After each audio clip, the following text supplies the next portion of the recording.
Hi, my name is Darren. Some may know me as the bird guy or the guy with too many kids. But what many people do not know is I'm a financial planner with a lot of interest in making my money work harder for me. Subscribe to my channel if you love money just like me.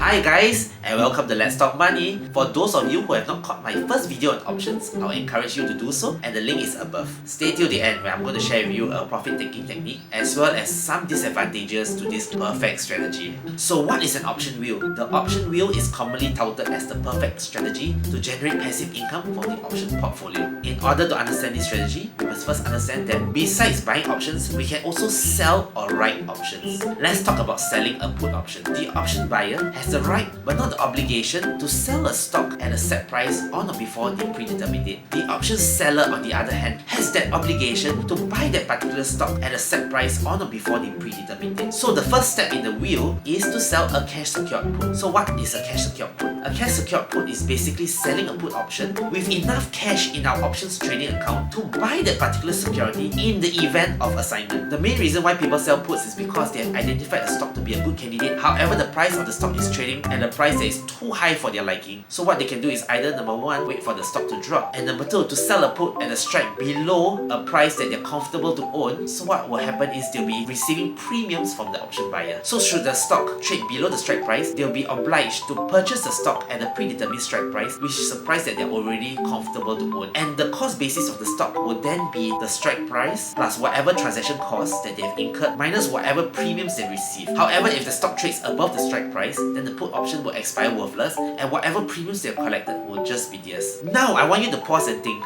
Are you of the opinion that stocks can either go up or down?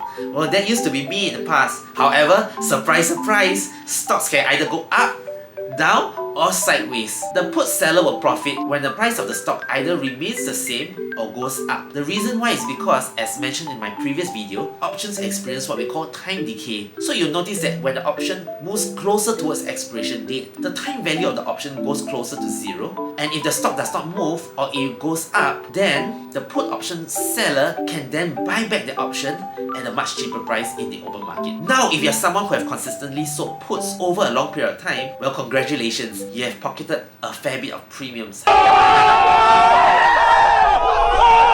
However, if the price of the stock were to drop, then you'll face what we call an assignment, okay? And now you'll then be obliged to purchase the stocks, okay, at that strike price, and your cost basis will then be the strike price plus whatever transaction fees minus all the premiums that you collected over time. Once that is done, we'll then move on to the second part of the wheel process, which is selling a call. So in order to understand what is selling a call, let's do a short recap. So the call option buyer has the right, but not the obligation, to buy that particular security at a set price on or before the predetermined date. The call option seller, on the other hand, has the obligation to sell that particular security at a set price on or before the predetermined date. This is known as a covered call. So when we face assignment, we will then have shares in our account. We can then sell a call against it. I'm going to give you an example. Let's say we are assigned a stock XYZ with a cost basis of $15. What we can do is we can sell a $16 call for a premium of, let's say, $1. So in the event if XYZ were to go above $16, our profit would then be $16 minus $15, which is $1, plus the option premium that we have earned, which is another $1. Another one. However, should XYZ stay the same or tank, then what will happen is we'll be effectively reducing the cost basis of the stock by $1. So the idea of the wheel is basically to sell puts until assignment, and when assigned with shares, to sell calls against it. And if you keep repeating this over and over again, you'll generate passive income for your options trading portfolio. Let's now head over to Think or Swim, where I'm going to share with you a step-by-step process on how to do this.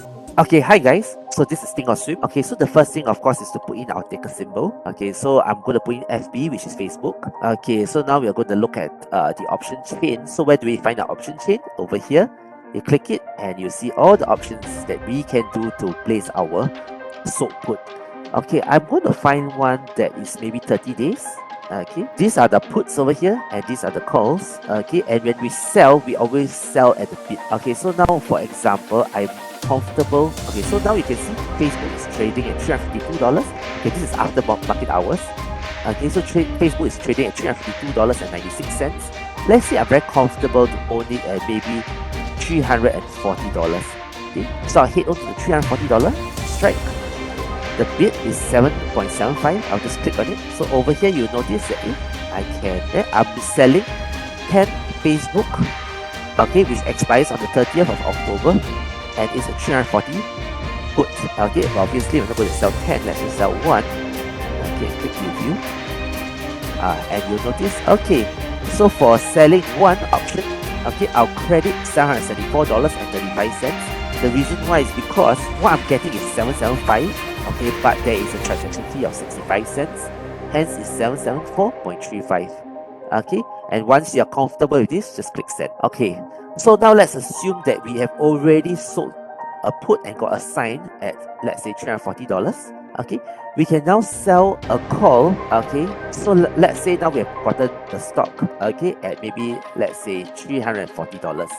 Okay, same thing, you can sell a call. So how do we do it? Maybe we decide to sell a 30-day call, okay, at 360. All we need to do is go to the bid, okay, click here, and you'll notice sell a call, okay, October 30, okay, at 360. Let's just put one. Okay, normally I like to put limit, okay, and a day order.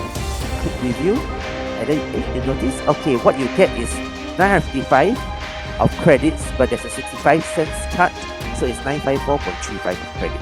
Then you just click send. That's it. Simple. Now that you know exactly how to sell a put and sell a call, let's talk about a profit-taking technique that we can implement. So in the past, what I used to do is I used to sell puts and hold them till maturity. But what I realized is, as the option seller, I can actually buy the sold puts when the puts have reduced in premiums by 50 to 70%. What you are doing so is effectively taking risk off the table and giving you capital to sell another put again. What I've learned while selling puts over time is stocks that are rich in premium tend to be very volatile, and because they're so volatile, it has tended to left me back holding stocks at a very bad premium. What I've learned while doing the wheel strategy over time is options on stocks that have rich premium tend to be stocks that experience huge volatility. And by doing the wheel strategy over time, it has left me back holding a lot of stocks at a very bad premium, whereas stocks that I've identified to be good have never been assigned into my portfolio. Another thing to probably take note of is if you are conservative, okay, and you sell a put that is far out of the money, the premiums that you get is very little. So what we can do to counter this is to sell a longer put, maybe a put with 3 to 4 months to expiration, and by doing so, this will give you a good buffer. So I hope you guys have enjoyed my short sharing on the wheel strategy. Hey, don't forget to subscribe and like this video, and stay tuned to my next video where I'm going to share with you more option trading strategies. See you!